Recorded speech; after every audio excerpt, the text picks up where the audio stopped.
Buenos días, hermanos. En este domingo 26 de abril nos toca ver la lección número 17, que se titula La hermosura de la vida cristiana. Un título demasiado bonito, alegre, de los que tenemos en este día. Ser cristiano es hermoso. El apóstol Pablo, aquí en su carta a los Efesios, en el capítulo 4, versículos 17 al 32, nos hace ver cuál es la manera de disfrutar de esta hermosura, de esta belleza del ser cristiano. Y para eso nos pone cuatro argumentos. El último es una pregunta, y el primer argumento también empieza con una pregunta. Entonces está interesante que el versículo 17 y el versículo 32 empiecen con una pregunta. Entonces el apóstol Pablo, al escribir a los Efesios, empieza en este versículo 17 con una pregunta muy interesante. Nos dice de la siguiente manera el versículo 17 de Efesios 4. Esto pues digo y requiero del Señor, que no andéis. Eso es exactamente un mandato, que no andéis. Que no andéis como los otros gentiles. ¿Y cómo andan los otros gentiles? En los otros versículos, hasta el versículo 19, nos dan cuatro puntos interesantes de cómo nosotros no debemos de andar. Punto número 1, versículo 17, que andan en la vanidad del sentido. Andan en la vanidad de su pensamiento. Su pensamiento es vano. El pensamiento vano, las cosas vanas están huecas y no sirven. Segundo punto, teniendo el entendimiento entenebrecido, versículo 18. Entenebrecido es cuando está oscuro, totalmente una oscuridad total, totalmente oscuro. Entonces el pensamiento, su entendimiento está oscuro, no ven. Otro punto, duros de corazón e ignorantes, ajenos a la vida de Dios. No conocen la salvación de Dios, ignoran la salvación de Dios. Y el último, insensibles a la gravedad del pecado, versículo 19. Entonces tenemos una cosa interesante. No tienen entendimiento, tienen la mente oscurecida y no tienen sensibilidad. Nos damos cuenta que todos los puntos que el apóstol Pablo ataca a los que no han sido convertidos se centran en el pensamiento, en la mente. Entonces dice el apóstol Pablo, no quiero que andéis como ellos, porque no van a entender lo que la palabra de Dios dice. Entonces, entendimiento, ignorancia e insensibilidad. Entonces ahí podemos sacar una conclusión sencilla. ¿Cómo empieza la salvación? Con un cambio de mente, un cambio de actitud. Eso es lo que nosotros llamamos como arrepentimiento. Al momento que el cristiano, mejor dicho, al momento que el no creyente se arrepiente, tiene un cambio de mentalidad. Y en ese cambio de mentalidad empieza la nueva vida en Cristo. Entonces ahí en ese momento somos llamados a seguir el camino de Dios, de seguir hacia Dios por medio de nuestro Señor Jesucristo. Entonces ese camino es hermoso, por eso es la hermosura de la vida cristiana. Este cambio de pensamiento es cuando nosotros debemos de sacar el pensamiento de no ser salvos. Porque si nosotros preguntamos a un no converso, a uno que no conoce a Dios, y le hablamos de la salvación, no lo va a entender. Va a decir, ¿qué es eso? El pensamiento de no ser salvo es vacío, es sin razonamiento y es insensible. No sirve, no tienen un propósito para esta vida, un propósito seguro. Ahora, por el contrario, el pensamiento de yo sí soy salvo, ya allí tiene un propósito, ya hay un propósito en esta vida. E incluso tenemos un versículo aquí en el mismo carta del apóstol Pablo a los Efesios, en el capítulo 2, en el versículo 1, que nos dice algo interesante en la parte segunda de este versículo. Nos dice de la siguiente manera, está muerto en sus delitos y pecados. Entonces, el que no ha sido converso está muerto. ¿En qué? En sus delitos y pecados. Entonces ahí viene por qué el apóstol Pablo le urge que no andemos como ellos. Porque si estamos muertos no tenemos ni conocimiento, ni sensibilidad, ni entendimiento. Y tenemos el pensamiento totalmente entenebrecido. Porque estamos muertos en sus delitos y pecados. Y si nosotros hemos aceptado a Cristo, Si nosotros hemos aceptado a nuestro Redentor como nuestro Salvador, no podemos seguir el patrón de este mundo. No podemos seguir el patrón de la mundanidad y del pecado. ¿Por qué? Porque ya hemos experimentado la oportunidad de levantarnos de los muertos, como que hemos tenido una resurrección, porque antes estábamos muertos y ahora estamos vivos. Entonces hay una resurrección espiritual en ese momento. Entonces, como dice Romanos 6:13 en la segunda parte, si antes presentarse a Dios como vivos de los muertos, como que vivimos, fuimos levantados de los muertos. Entonces el creyente en ese momento tiene un propósito, ya no es un sin propósito, y ese propósito Dios nos los da. En el mismo versículo de Romanos 6:13, en la última parte nos dice: y vuestros miembros a Dios por instrumentos de justicia. Entonces nuestros miembros, nuestro cuerpo se presenta a Dios y Dios lo utiliza como miembros de justicia. Y hay un propósito en nuestra vida. Ya tenemos algo a qué seguir y ya tenemos algo en qué seguir. Bien, entonces ya tenemos que no andéis como los gentiles por estos casos. Y viene el ahora. Entonces, ¿ahora qué? ¿Ahora qué? Bien, dice el versículo número 20. Mas vosotros no habéis aprendido así a Cristo. Vosotros ahora no habéis aprendido así de Cristo. Aprender de Cristo, aprender a Cristo, porque dice la palabra de Dios, aprender a Cristo, no es lo mismo que aprender sobre Cristo.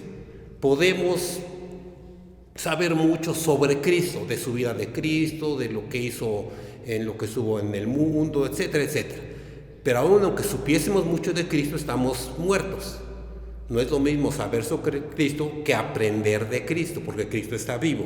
Y en el capítulo 4, versículo 20 dice aprender a Cristo, porque Cristo está vivo. Interesante lo que sigue el versículo número 22. Dice el versículo 22, así que dejéis cuanto a la pasada manera de vivir el viejo hombre que está viciado conforme a los deseos del error. Hay que despojarse del viejo hombre.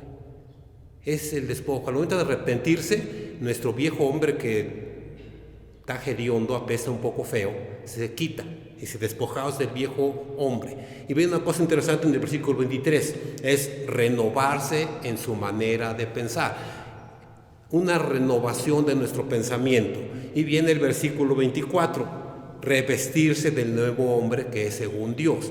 Entonces, ahora, el cristiano ahora, que ha aceptado a Cristo, que ha sido llamado por Cristo, que tiene un propósito para con Dios, debe despojarse del viejo hombre, debe tener un cambio de pensamiento y debe de vestirse con el nuevo hombre que es según Dios. Veamos cómo el apóstol Pablo también hace el énfasis en la mente, en el pensamiento. Ahí es donde hace énfasis el apóstol Pablo. Entonces el apóstol Pablo dice, tiene que haber un cambio de mentalidad total. Aquí en nuestra lección, en la página 117, en la introducción, dice de la siguiente manera: ser cristiano no significa solo cambiar los mecanismos del culto, es un cambio radical e integral de la vida del hombre, la cual lo conduce a una vida nueva, agradable delante de los ojos de Dios. Entonces, ¿qué dice de los hermanos aquí de las lecciones? Un cambio radical e integral en la vida del hombre. Entonces, al momento de que aceptamos a Cristo, nuestro pensamiento es un cambio radical, un cambio total. No nomás es un cambio de, bueno, voy al templo un rato y ahí cambio. No, es totalmente radical.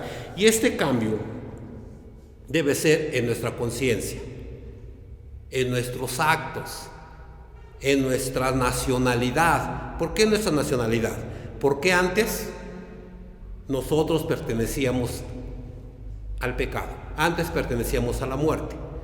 Al momento que aceptamos a Dios para disfrutar de esta vida cristiana, ahora pertenecemos a la vida. Entonces podemos hacer hasta un cambio de nacionalidad. Ya no somos ciudadanos de la muerte, somos ciudadanos de la vida. Entonces este cambio de mente cambia nuestra conciencia, cambia todo. El apóstol Pablo es lo que le dice a los efesios, que el cambio debe ser mental y totalmente todo, nuestro cuerpo, todo. Ahora, ¿Qué hacer? El apóstol Pablo dice, bueno, ya no andan como los gentiles, ya no andan como los inconversos, ya se quitaron el viejo hombre, ya se pusieron el nuevo hombre. ¿Y ahora qué? ¿Ahora qué viene? Interesante. Versículo 25. Y nos dice el versículo 25 de la siguiente manera: por lo cual, dejad la mentira, hablad verdad, cada uno con su prójimo, porque somos miembros de los unos de los otros. Por lo cual, por lo tanto. Entonces, en conclusión, ¿sí? Ya no tienen el viejo hombre, ya renovaron su mente, ya tienen el vestimento nuevo, ya sus acciones son distintas. ¿Y ahora qué? Dice, bueno, pues ahora hay que dejar algunos vicios que teníamos en la anterioridad, hay que dejar algunas cuestiones que teníamos cuando estábamos en el pecado. ¿Y cuáles son esas cosas? Tan interesante. Versículo 25. Dejad la mentira. Dejad la mentira. ¿Quién es el padre de mentira? Satanás. Satanás es el padre de la mentira. Si nosotros seguimos mintiendo, pues estamos todavía haciendo las cosas que el diablo dice. Por lo tanto, debemos dejar la mentira para que no sigamos quién es el padre de la mentira y sigamos sus enseñanzas de él. Recordemos, como dice el versículo 21 de aquí de nuestra lección, lo siguiente: siempre habéis oído, habéis sido por él enseñados, como la verdad está en Jesús. Entonces, ¿la verdad dónde está? En Jesús. Entonces, si nosotros mentimos, como que no tenemos ese cambio radical que debemos de tener. Y si mentimos, como dice el versículo 25, dice, porque somos miembros unos de los otros. Entonces, si nosotros mentimos, nos estamos mintiendo a unos a los otros, que somos el cuerpo de Cristo. Estamos haciéndole daño a ese cuerpo de Cristo. Entonces, dejar la mentira. Y viene el versículo 26. Interesante. Airaos y no pequéis. No se ponga el sol sobre vuestro enojo. Este airaos está interesante. Si nos damos cuenta, está separado airaos por i. Entonces, el enojo en sí no es pecado. Nos da a entender eso, que el enojo en sí no es un pecado, pero el enojo conduce a pecar. Ese es el problema. Entonces, el enojo como que es algo no tan elevado como la ira. Por aquí no es lo que nos está diciendo: enójate, eres humano, tienes derecho a enojarte, pero no peques. Ese es lo terrible. Puedes enojarte, pero no peques. Por eso dice, no se ponga el sol sobre tu enojo. Y luego sigue adelante en el otro versículo, dice, ¿para qué? Para que no le des lugar al diablo. Pues que le das lugar al diablo, pues ya estuvo la cosa, ¿no? Porque la ira es algo terrible. Seguimos adelante. Versículo 28. No hurte más, no robar. Está interesante, incluso el no robar es uno de los 10 mandamientos de Dios. Y en ese momento, cuando el Señor dice no robar, como que instituye la propiedad privada. El no robar es un respeto a la propiedad privada, porque yo no puedo robar algo que no pertenece a nadie. No puedo robarme, por ejemplo, un pedazo de aire porque pues, no es de nadie. No puedo robarme un rayo de sol porque no pertenece a nadie. O voy al campo y corto una flor, no me la robo porque no pertenece a nadie. Pero si voy a un lugar donde venden flores y agarro una rosa, ya me la estoy robando y le estoy haciendo daño a alguien. Pues no robar. Bien, entonces si robamos, producimos daño a otro y ese daño se convierte en pecado, por lo tanto debemos dejar el no robar. Y luego viene otra palabra interesante, versículo 29. Ninguna palabra torpe salga de nuestra boca. Palabras torpes, palabras corruptas. Nuestro Señor Jesucristo, cuando estuvo en la tierra, nos enseñó que nuestro corazón está conectado con nuestra boca. Hay una conexión muy estrecha con nuestra boca.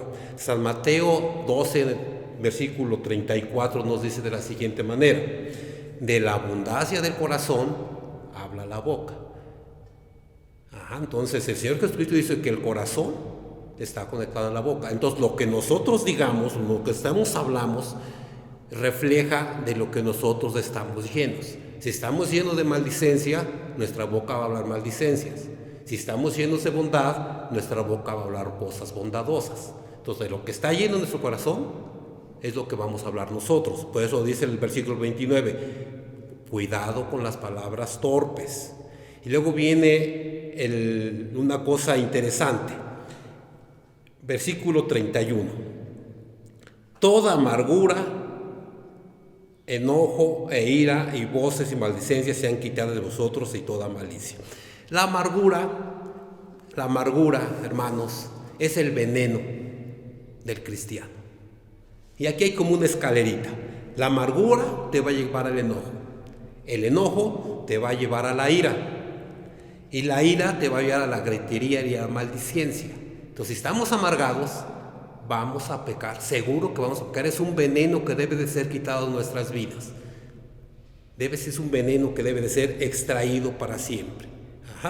Y por eso, en el versículo 32, viene el otro orden, la otra ordenanza del apóstol Pablo, para concluir esta carta a los Efesios. Y dice, antes sed.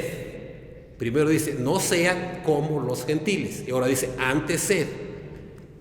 No debe ser una cosa, pero vienes a hacer otra. Dice, ¿cómo debemos de ser? Dice, antes sed los unos con los otros benignos, misericordiosos, perdonando los unos a los otros como también os perdonó en Cristo. Ese es el nuevo mandamiento, el perdonarnos los unos a los otros como también Cristo nos perdonó. Hermanos, entonces en esta mañana los invitamos a que si todavía tenemos la ropa corrupta, la desechemos para siempre y nos ponemos la ropa de vida que Dios nos ofrece y así gozar de esta hermosura que es la vida cristiana. Amén.